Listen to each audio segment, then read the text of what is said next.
Having worked in a bank and witnessing the financial details of people's lives, I feel like you deserve to know behind the scenes of what happens. That's why I'm revealing my 7 personal finance lessons that have changed my life over the last 7 years since I've been working in a bank. A high salary isn't everything. It's not about how much you're making, but about the fact of how much you're keeping. I was surprised to discover that many people who earn more than 6 figures per year still have very little money saved in their bank accounts. Not all of them, but a lot of them. Your life problems won't be solved by just randomly consuming more stuff. For example, if you receive a $5,000 pay raise, consider putting that extra money into your savings account, paying off debts, or investing it in yourself. It's easy to get caught up in the excitement of the moment and think about all the nice things you could potentially buy with that extra cash. But think about something you bought like 5 months ago where you were desperate to make that purchase. How do you feel about it now? It was probably just a fleeting moment of pleasure, and now it doesn't really make a big difference in your life, doesn't it? Investing is boring. If you're considering investing your money, think of it like watching an apple tree grow. Investing is a long-term game and not a short-term thrill like gambling in the casino. Don't be driven by emotion instead of logic. Just because a random dude on the internet made millions by trading cryptocurrencies doesn't mean that you'll have the same outcome today. In fact, the chances of losing all that money is probably around 80 to 90%. So instead of risking it all, you might as well go to the casino and bet on red. At least the odds of winning are higher there. So what is the best option for you? Consider low-cost, broadly diversified index funds or ETFs. And I know it might sound very boring, but these types of investments are much more reliable and consistent over the long run. If you choose to invest into assets, it's important to have a long-term perspective and be prepared to hold on to them indefinitely. Investing in yourself. We should be grateful that we are born in this era. The entry level of learning new skills online and the resources out there for little to no money has never been so great. In my job, I met and meeting some great personalities and people, and I tried to understand what sacrifices they had to make in order to live a carefree life now.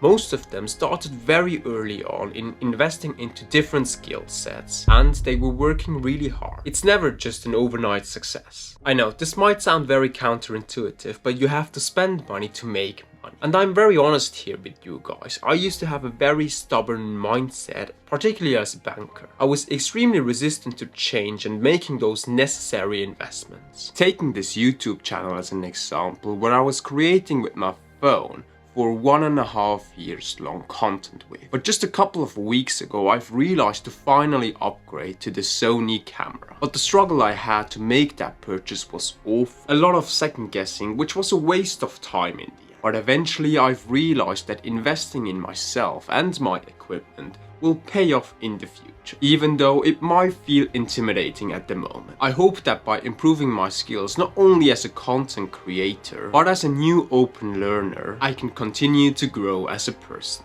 Find a partner for life and not the moment. Divorce can be a major blow to your life, not only for your mental well-being, but also your finances. It's scary and disappointing to witness such divorce cases up close when working in a bank. People become egocentric and focused on getting as much money as possible. Not all of them, but a lot of them. The financial consequences of such situations are severe. Trust me, you wouldn't want to know the extent of it and follow such cases when houses have to be sold in order to meet those financial obligations. It's important to find a partner who is committed for a lifelong relationship and not a temporary one. So look for someone who shares the same values, but also one that has a similar mindset when it comes to spending money and your financial goals. Average friends equals average life.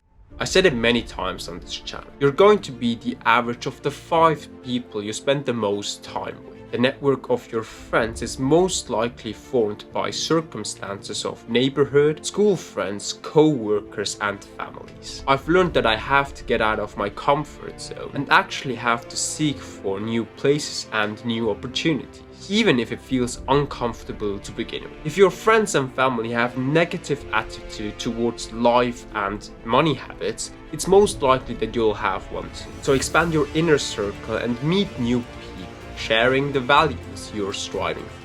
buying to impress. Talking about average friends equal average life. Morgan Housel said it the best. Spending money in order to show people how much money you have is the fastest way to have less money. Look, no one really cares. Ask yourself, when was the last time that you were impressed by someone driving a brand new car on the roads? If you're like me, you were probably more annoyed than impressed. I mean, most millionaires live or used to live an extremely frugal life in order to be where they are today. They learn to live well below their means and not like the millionaires we see on TV. Wealth is built on the foundation of frugality and not lavish lifestyles. Track the important stuff. Look, I'm not saying to track every single penny you're spending, but keep an eye out on the irregular high expenditures you have and cut the costs down there.